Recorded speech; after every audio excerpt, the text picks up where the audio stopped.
This afternoon we've been at the St George Honda Trauma and Critical Care Research Program here at St George Hospital. So I'm here with Mary Langcake and Manoj Saxena, and we've been here being honoured that Honda has actually donated some money for medical research, and they've been looking at all the different programs that they've been running with the money that Honda has given them. Mary, do you want to explain how this came together and how Honda got involved as well? Yes, thanks, Madeline. So, for some time now, St George Trauma Service, along with our colleagues in intensive care, have been undertaking some research projects.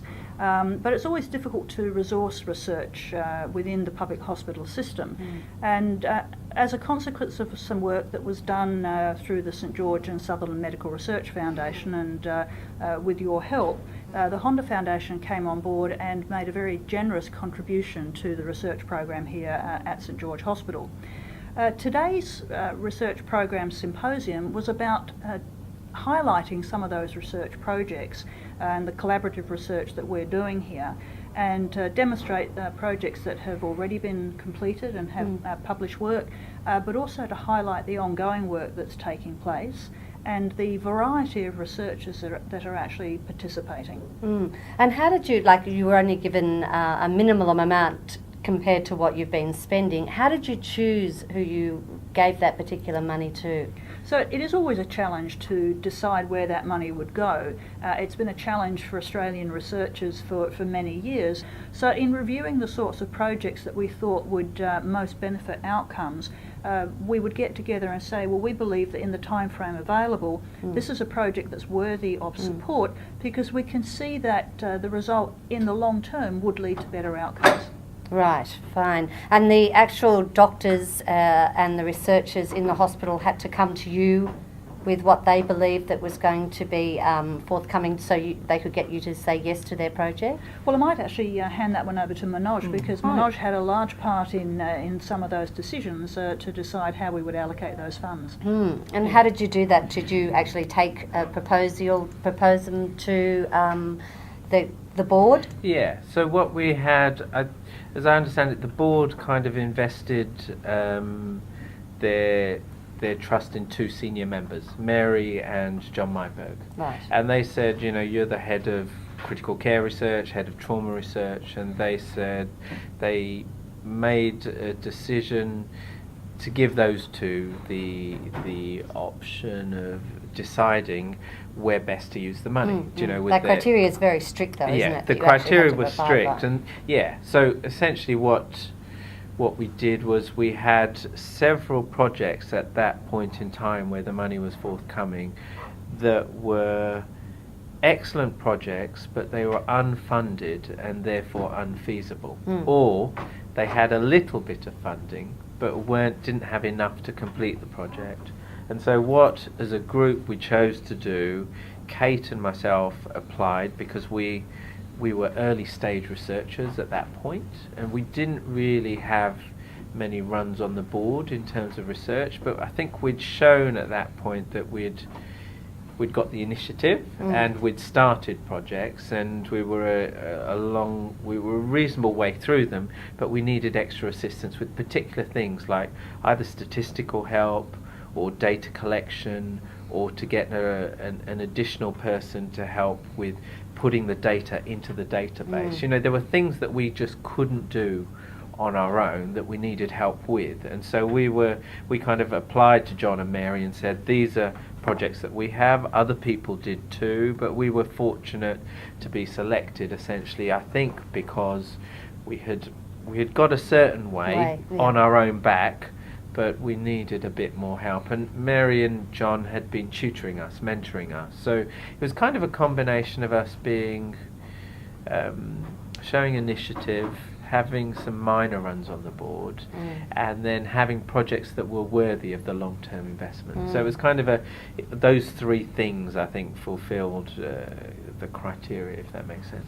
I know one of the things with Honda is that when we were putting it to them that we believed in the processes that were being done, is that they're so community-minded, and they have their own foundation as well too, that they really, we really pushed to them that some research can be done and then no money is there for it, and therefore the doctors involved would like to finish that research. So Correct. they end up leaving the hospital frame that they've been working in, and we lose all that initial research that has been done to another hospital or overseas. Yes. So that money that was coming from Honda would actually help finish some of these projects. Oh, completely. And this afternoon was a celebration of that process. I think what the Honda Foundation money has done is, like I said, it's made great projects that were unfeasible because they were unfunded or not funded by enough. It's made them feasible, and we've completed them. And we've kept researchers like Kate and myself here with John and Mary, and we've also brought in several new, like you've seen medical students, nursing students, allied health people are coming in. We've kind of grown, so now we have, from a nucleus of Kate and John and me and Mary, we've grown to now have maybe 9 or 10 or 11 people from just 2 or 3 really, and it's that kind of capacity that we needed to establish here at St George, because it's success breeds success, and we're now on our pathway, and the money has been integral to that. Just so people know, the Honda Foundation is actually set up by all Honda dealers throughout Australia, and you actually have to go in and apply for the funding with Honda. Each dealership actually per car gives money into the foundation, and then they're looked upon by another board, which is done out of Melbourne, and they decide whether that funding should go. And they really believed in your processes and the way that you were doing it, so the money was actually given then. Can you just run us through a little bit about what you have been doing in your research?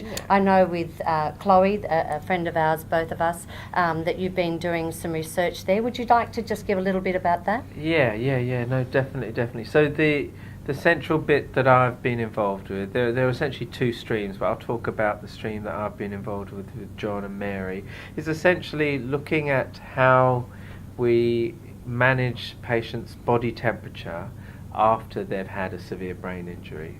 And what we want to understand is the relationship between their body temperature and how they recover. So if it's quicker or slower or... or better. So maybe... Because one of the hypotheses is actually by stopping fever from occurring that people may have less disability in the future. That's a hypothesis, but it's untested. And really we are doing the crucial seminal work that allows us to be in a position to answer that question and know whether body temperature affects recovery. But with that though, you're not just looking St George wise, are you? No. Or Sutherland Hospital. We're looking worldwide, really. Yeah, but yes, and we're based at St George, but really we've done all the basic work at St George, and now we've interested people across Australia and New Zealand, and we'll go, with the definitive study, we'll go global. So this will be international research, answering a question that is, like we said, it's relevant whether you're injured in Sydney or whether it's in South Africa, whether you're in a developed country or a developing country. The answer to this question will be so easy to apply wherever any patient is injured worldwide. But we've done all the work from here at St George, but yes, it's got we've slowly grown it to be that international perspective. Mary, you've had a lot to do with the Honda Foundation people as well too, when we did the Honda Foundation ball, where we raised a lot of money there for your programs. What can you say to Honda really, and to the actual dealers that actually put that money in that help you? Well, I can offer my thanks and those of everybody who's been involved in the research that we are doing. I think that from what you have seen today, you will be able to tell them that what we have done with the money that has been allocated has really been phenomenal. We have managed to fund 2 major projects that will have big impact. We have been able to get underway a multitude of smaller projects, none of which could have happened without their generosity. And I think that to have a group of dealers like that be so community minded, to say there is a way that we can give back and we can finance these sorts of projects, whether it's here at St George or elsewhere, I think is a huge credit to Honda and its sense of belonging to the community. Definitely. And I know that I made this mention at the Honda Gala that Honda does talk about the power of dreams. Yes. And we had this idea that we could promote trauma research at St George, but didn't have the funds to do it.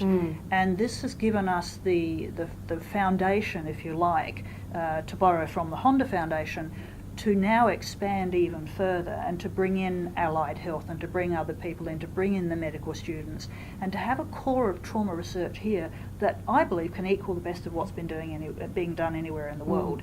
And we simply couldn't have done that without that initial boost that those funds have given us. Oh, definitely, definitely.